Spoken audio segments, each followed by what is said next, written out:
Welcome to the Imperial Grandstand. I'm Alan Imperial. I'm Carlos Del Rosario. And on today's episode, we're going to be talking about an awesome new premise we have. Because we've been playing a lot of D&D during this time off. This time off, this is our hiatus from life. Yeah, because everybody took a hiatus. Yeah, so everyone decided to take a break simultaneously. So we've been playing a lot of D&D, and it's been fun. Carlos here is the forever DM for the group. Yeah, it's like hundreds of years from now, they're just gonna resurrect me. I'm like, okay, roll for charisma. So we were talking about some D&D stuff because we were having a campaign, and then we were thinking about, you know what else we love? Marvel. You know what? When you play enough DVD, or when you do enough of anything, if you play enough Tetris, you start seeing the blocks everywhere, don't you? The Tetris effect. The Tetris effect. And it's just, then you just start, I can rotate this, put that there. And like, with D&D, it's the same thing where I'm like, wow, that guy has a really high constitution. Yeah. And you know who has a high charisma? Starlord. Starlord indeed. So, for our new series, we're doing a bunch of the MCU, but we're starting off with the Guardians of the Galaxy. Yeah. And for us, it's like the perfect marriage because everybody's different, and that's when D&D gets good, when everybody has their own. Oh, absolutely. Yeah, it's a really fun campaign. You're all kind of criminals. You all have these great backgrounds, and just it's perfect, especially in the first movie, how it all comes together. Largely on charges of minor assault, public intoxication, and fraud. Oh, I'm sorry. I didn't know how this machine worked. Yeah, so we were talking about, if Starlord was a character, what would he be? Yeah. Now, it's not about, what's his stats and what you're going to do at what level. It's more along the lines of, in this scene, what? Yeah, in this scene, yeah. There are many other channels, many other web pages where you'll find really great builds. We're not knocking them, but we're just doing this for fun. And like, as casual observers of the MCU, with our knowledge of Dungeons and Dragons, like, yeah, what might he align to in D&D? Yeah. So clearly he has a criminal background. Oh, absolutely. Starts off with Peter being an Earthling, human variant. Sure, yeah. He could be a variant human. I'll give it that. Yeah. Well, he could be straight up Terran. So, but the important thing is he's kidnapped by Yandu and the Reavers, and he learns how to be a thief, a pirate, kind of. He's a space pirate. And to me, that just screams out, this man is a rogue. Good at stealing. He's good at fighting. On the dirty side. He's sneaky. He's a sneaky man. So yeah, he doesn't like fair fights. No, he doesn't. But yeah, he. There are some things that define the rogue. One of which is the sneak attack, which grants you bonus damage when you surprise your enemy. What? No, all right. I know that sounds bad.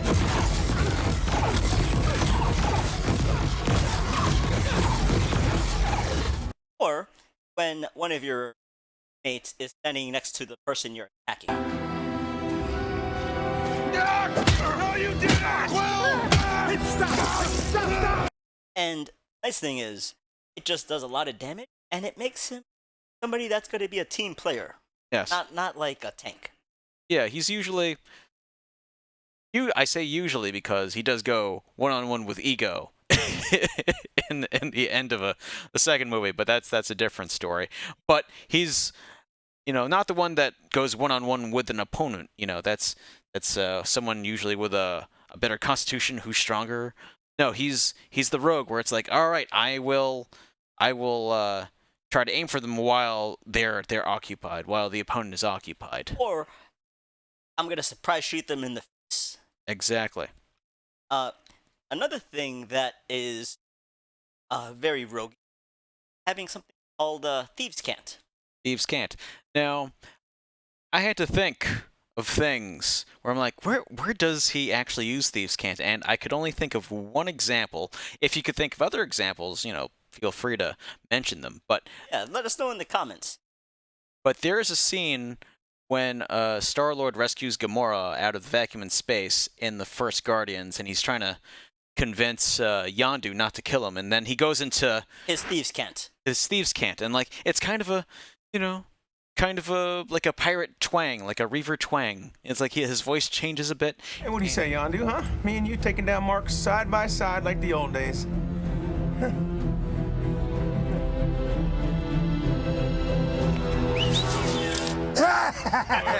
Next, we have Cunning Action, which allows disengage during a bonus action.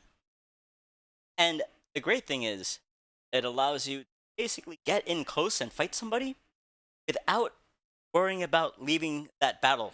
Because normally, if you hit somebody and you're in punching distance, and you try to run away, you get hit. But when he's fighting Thanos, he does that a lot with his awesome teammates. Hit and run. That's what Peter Quill does, and he definitely does that a lot. That's kind of his fighting style, where he's got the boots and he's just going in, going out. Another thing that he might have is uncanny dodge, which is right up there with his cunning action, and that allows starting at 5th level, when an attacker that you can see hits you with an attack, you can use your reaction to have the attack's damage against you. I was like, okay, I could see how he can have that, sure. Another great skill would be the evasion skill. It's beginning at 7th level and nimbly dodge out of the way of certain effects, such as a red dragon's fiery breath or an ice. When you are subjected to an effect that allows you to make a dexterity saving throw to take only half damage, you instead take no damage if you succeed on the saving throw, and only half damage if you fail. So that's good. So basically, like, Starlord is just dodging all over the place. So, the great thing about being a rogue, not only are you a hacker, but you like to steal things. Yeah. So obviously, Starlord, Quill's sleight of hand should be pretty good, I would say, because he already has that really good dexterity. Also has it's not just that skill called sleight of hand. It also has a specific capability called fast hand, where starting at 3rd level, you bonus action granted by your cunning action, make a dexterity check. Arm a trap or open a lock or take the object action. So, a lot of great things just to help him be the thief that he was born to be. While we're at it, this comes hand in hand with fast hands. It's second story work. So when you choose this archetype at 3rd level, you gain the ability to climb faster than normal. Climbing no longer costs extra movement. In addition, you make a running jump. The distance you cover increases by a number of feet equal to your dexterity modifier. So you could climb things really easily. So, yeah. And see that a bunch, because at the end of, not the end, but during the Thanos fight, he's just jumping around. Jumping around, sure. And it doesn't hurt that he has what I'd call winged boots. Yeah. He that's definitely what helps him. Definitely has thieves' tools. Oh yeah, absolutely. Got thieves' tools, especially when he tries to go into the temple to get the power stone, right? Power gem. What's that? The tool of a thief. Now, to continue on with the equipment he has, one of his most powerful equipment, surprisingly, and this was a shock to me, isn't a thief's tool, isn't something that helps him steal. It's the thing that it's in his soul. It's his Sony Walkman. Yes. I argue that before Peter Quill became Rogue, He was a bard. He started off as a bard because what defines him really is the music, and at least in the first movie, the Walkman. And it's great because we have the Walkman used for a lot of things.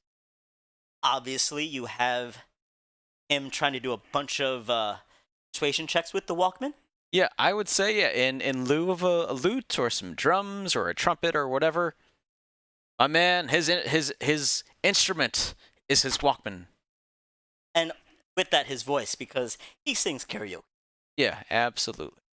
Also, as a bard, you're going to have the charisma, so persuasion checks all around. Yeah. Another great example of a persuasion check, one where he doesn't quite succeed, is with Gamora, a bunch. No! What the hell? I know who you are, Peter Quill, and I am not some starry-eyed waif here to succumb to your pelvic sorcery. He's pretty dexterous, but sometimes it fails him. Oh man, he thinks he's gonna be the cool guy. He's like, I just stole this awesome orb you wanted.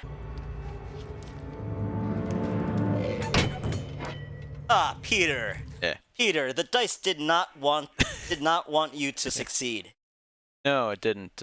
Also, his constitution is pretty good, but you know what? I say that might be a temporary buff due to his lineage, because spoiler, he's the son of a celestial, a living planet, Ego. So Basically, a god, or a demigod. a demigod, yeah. So that explains why he's able to survive in space and why he's able to hold on to the power gem at the end of the first Guardians. Wisdom. No, I don't think he has a lot of it. No, he probably has a zero modifier or a negative modifier. Yeah, he's not incredibly perceptive or insightful. What master do you serve? What master do I serve? What am I supposed to say, Jesus? You're from Earth. I'm not from Earth, I'm from Missouri. Yeah, that's on Earth. Clearly, he can't read the room. So yeah, that would be his dump stat. If he rolled a 6 somewhere, yep, that's gonna be his worst stat. That's fine. You don't need to perceive everything. Yeah. It's okay. Let's see what For else. strength, he's strong enough to do. He's strong things. enough. Yeah, he's strong for a human. Yeah, he it's okay. He's not known for. He doesn't really need a lot of it. Intelligence. Peter uses intelligence in a very unique way. A lot of times we think it's book smarts. But no, with Peter, it's all about experience and street smarts and not dying. Because in space, a lot of things can kill you if you plug the wrong thing into the wrong thing, I'm guessing. Yeah, like his intelligence, unlike in Dungeons and Dragons, where I think in D&D it's more book smarts. This actually comes from his experience, but experience that he learned from, I'd say, Yondu. Yes. And just, how does he know how to fix a ship, or fix his guns, or fly a ship? I think that's because of his intelligence, and that's something I would give him. Yeah, he has a fair amount of it, I would say. All right, so going back to his bard powers. Now, bards, I think they're known for their bardic inspiration. Bardic inspiration is where you can inspire others through stirring words or music. So, action on your turn, one creature other than yourself within 60 feet can hear you. That creature gains one bardic inspiration die, a d6. Basically, it just helps with a lot of different rolls for a single character.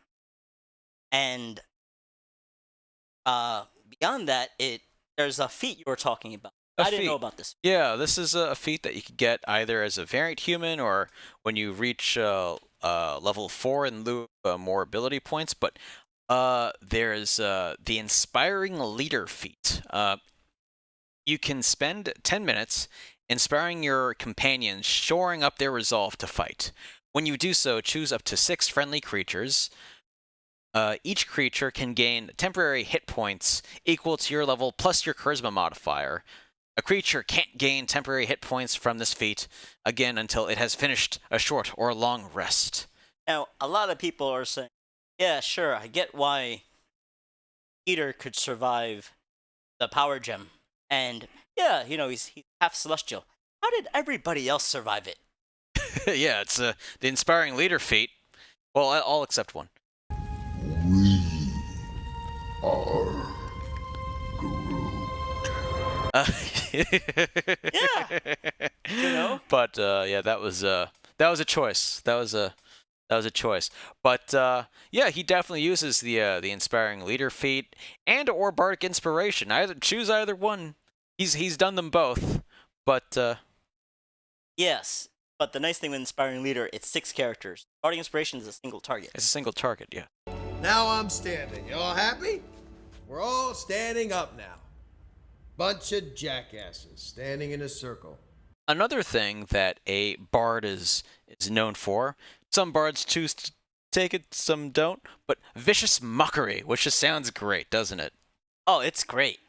And this is something Peter does throughout. It's to let you know what it is. You unleash a string of insults laced with subtle enchantments at a creature you could see within range. The target can hear you, though it need not understand you.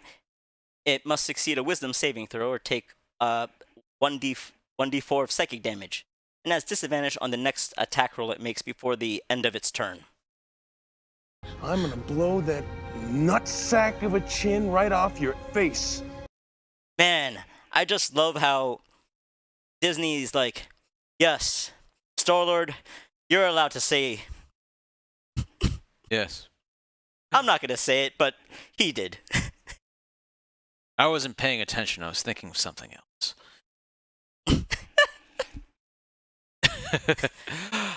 Also, bards are known for being jacks of all trades. Yeah, they're not perfect at anything, but they're not bad at anything either. Yeah, they have, when they get up to a certain level, they get half proficiencies in basically all their ability checks. So Yeah. that's pretty cool. And we see this a lot because Peter could fix things. He can steal things. He's very charismatic. He knows a lot of awesome spells. That's right. Yeah, no, he's an all-rounder. Yeah, that's what I'd call him. As for his archetype, his subclass, I would say that he's from the College of Lore. And oh man, his lore is my lore. Tell him about the dance-off to save the universe. What dance off? It's not. Like in Footloose, the movie? Exactly like Footloose. Is it still the greatest movie in history? It never was. One of the things that you get in the College of Lore at 3rd level is cutting words. You will learn how to use your wit to distract, confuse, and otherwise sap the confidence and competence of others. And he definitely uses this against Ronan in the first movie. Subtle. Take it back. What are you doing? I'm distracting you, you big turd blossom. So another spell that Peter uses is Charm Person. It allows you to attempt to charm a humanoid you could see within range. It must make a wisdom saving throw, and does so with advantage if you or your companion are fighting it. If it fails the saving throw, it is charmed by you until the spell ends, or until you or your companions do anything harmful to it. The charmed creature regards you as a friendly acquaintance. When the spell ends, the creature knows it was charmed by you. You know what? I feel that he kind of uses this on Drax, right? When he's about to kill Gamora. Yes. Yeah, because it's like he's totally about to kill Gamora. I'm like, all right, I will charm Drax. You could do this to Ronan. Coming back for her. And when he does, that's when you. Why would I put my finger on his throat? What? To recap, I argue that Quill starts off as a bard, but with the help of Yondu and the Reavers, he multiclasses into being a rogue. Right. Because His mom teaches him the way of the music. And Yondu makes Peter good for thieving. He was skinny. Could fit into places we couldn't. Good for thieving. Thank you very much for watching. I hope we didn't waste your time.